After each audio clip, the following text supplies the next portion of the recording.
Good morning, dear students. Today I will teach you regarding how to write a job application letter. यानी कि अगर आपको किसी company के जॉब के लिए अप्लाई करना है तो आपको वो एप्लीकेशन लेटर आप कैसे लिखेंगे, ये आज मैं आप लोगों को बताने वाली हूँ। तो आप लोगों को हमेशा अपने रिज्यूम को पहले से रेडी करके रखना है। अगर आपका रिज्यूम रेडी रहेगा, उसमें क्वालिफिकेशन, एडिशनल क्वालिफिकेशन, बैकग्राउंड, सारी चीजें अपना अपडेट करके रखेंगे और वही वाला रिज्यूम आपको जॉब एप्लीकेशन लेटर में एनक्लोज करना है। तो हम सबसे पहले देखते हैं कि जॉब का एप्लीकेशन फॉर्मेट कैसे होता है। यानी कि जब हम एप्लीकेशन लिखेंगे तो हमको जो एड्रेस है, जो हम बाहर से एड्रेस, जो एनवलप के ऊपर जो एड्रेस लगाते हैं, उस एड्रेस को हम पहले लिखेंगे। स्टार्टिंग में हमको वो वाला एड्रेस लिखेंगे जो हम बाहर एनवलप के ऊपर लिखने वाले हैं। उस एड्रेस को आप पहले लिखेंगे, जैसे कि हमने यहाँ लिखा है 28 HIG greater garden, GT road, new Delhi. हम इस एड्रेस पे उस एप्लीकेशन को पोस्ट कर रहे हैं तो वो ऊपर लिखेंगे। उसके बाद जो है डेट लगाएंगे। डेट लगाने के बाद अब हम किसको लिख रहे हैं, यानी कि जो इनसाइड एड्रेस है उसके बाद लिखेंगे। इनसाइड एड्रेस में हम लिख रहे हैं मिस्टर मैनेजर को, और रिसर्च और डेवलपमेंट ऑर्गेनाइजेशन के वो मैनेजर है, उसको हम ये एप्लीकेशन भेज रहे हैं तो उनको लिखेंगे mister manager. Research and development उनका इंस्टीट्यूशन का नाम, ऑर्गेनाइजेशन का नाम लिखेंगे। न्यू दिल्ली में भेज रहे हैं तो न्यू दिल्ली में न्यू दिल्ली लिख लेंगे और फिर उसके बाद हम सब्जेक्ट लिखेंगे।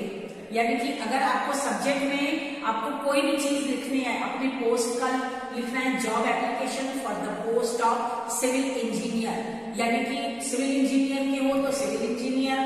अगर कोई और एप्लीकेशन आपको मैकेनिकल के हो तो मैकेनिकल इंजीनियर लिखना है। वो सारी चीजें आपको अपने अकॉर्डिंग अपडेट करनी है। उसके बाद आपको लिखना है रिस्पेक्टेड सर, जिसको आप रिस्पेक्ट करेंगे, यानी कि रिस्पेक्ट करते हुए आपको एप्लीकेशन स्टार्ट करना है। अब आप उसमें लिखेंगे कि आपने ये जो एप्लीकेशन का जो वैकेंसी पोस्ट है वो आपने कहाँ से देखा, वो आपको लिखना पड़ेगा। Kindly refer to the advertisement, यानी कि आपके एडवर्टाइजमेंट नंबर, अपना नंबर लिख देंगे। जैसे हमने यहाँ लिखा है कि 4 डेट लिखेंगे 4/2011। हमने उनका जो एप्लीकेशन का जो एडवर्टाइजमेंट नंबर था वो हमने दिया है, और वो कौन सी डेट को आया था वो एडवर्टाइजमेंट, वो हमने लिखा है कि 25 अप्रैल 2023 में हमने इस एडवर्टाइजमेंट को पढ़ा। उसके बाद पोस्ट सिविल इंजीनियर की जो पोस्ट है वो आपके पास खाली है, मतलब सिविल इंजीनियर की जो पोस्ट है उसके लिए हम अप्लाई कर रहे हैं। तो यानी कि आई विश टू अप्लाई, मैं अप्लाई कर रहा हूँ for the post of civil engineer आपकी कंपनी में, in your prestigious organisation.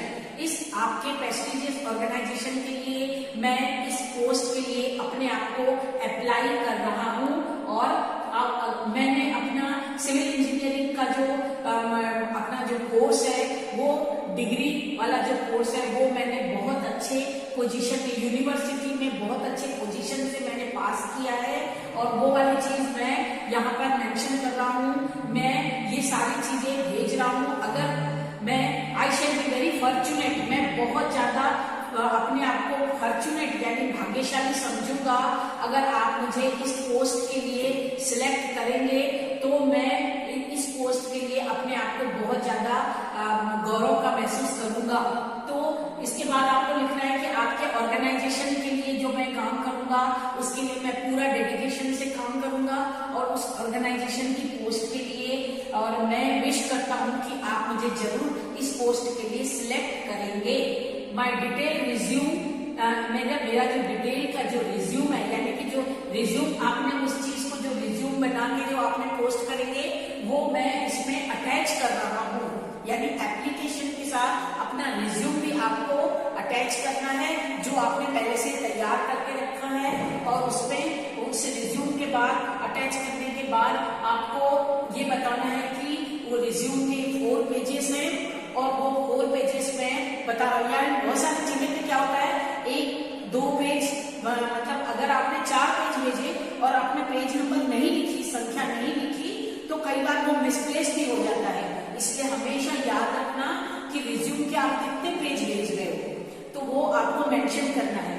Enclose resume यानी 4 पेजेस का आपको भेज रहे हैं, 2 पेजेस का भेज रहे हैं, 3 पेजेस का भेज रहे हैं, तो उसमें पेजेस की संख्या आपको लिखनी है, वो पेजेस की संख्या आपको लिखनी है। Enclose resume 4 pages.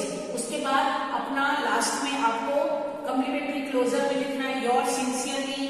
बहुत सारे लोग योर्स फेथफुली भी लिखते हैं, योर ओबीडियंटली भी लिखते हैं, तो यहाँ पे हमने लिखा है योर सिंसियरली, तो आपके अकॉर्डिंग आप फेथफुली भी लिख सकते हैं और योर ओबीडियंटली भी लिख सकते हैं। उसके बाद अपना नाम लिखेंगे, उसके बाद अपना डेजिग्नेशन लिखेंगे, यानी कि अगर आप किसी कंपनी में आप काम कर रहे हैं और आपने उस कंपनी से स्विच करके दूसरी कंपनी में जा रहे हैं प्लेसमेंट के दौरान या किसी इंटरव्यू के दौरान या किसी एडवर्टाइजमेंट के दौरान, तो आप पहले उस कंपनी में जिस पोस्ट पे हैं, यानी कि अगर मार्केटिंग एग्जीक्यूटिव पे है या फिर सिविल इंजीनियर की कोई फील्ड ऑफिसर पे है, तो अपना डेजिग्नेशन जरूर लिखेंगे आप। और उसके बाद फिर आपको साइन करना है, और साइन करने के बाद अपना लास्ट में डेट लिखकर अपना एप्लीकेशन को फोल्ड करके, यानी कि फोल्ड करना है तो आपको 1 पोर्शन इस तरह से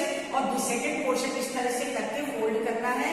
और फोल्ड करने के बाद आपको अपना जिस एड्रेस को आपने भेजा था वहां आपको पोस्ट करना है।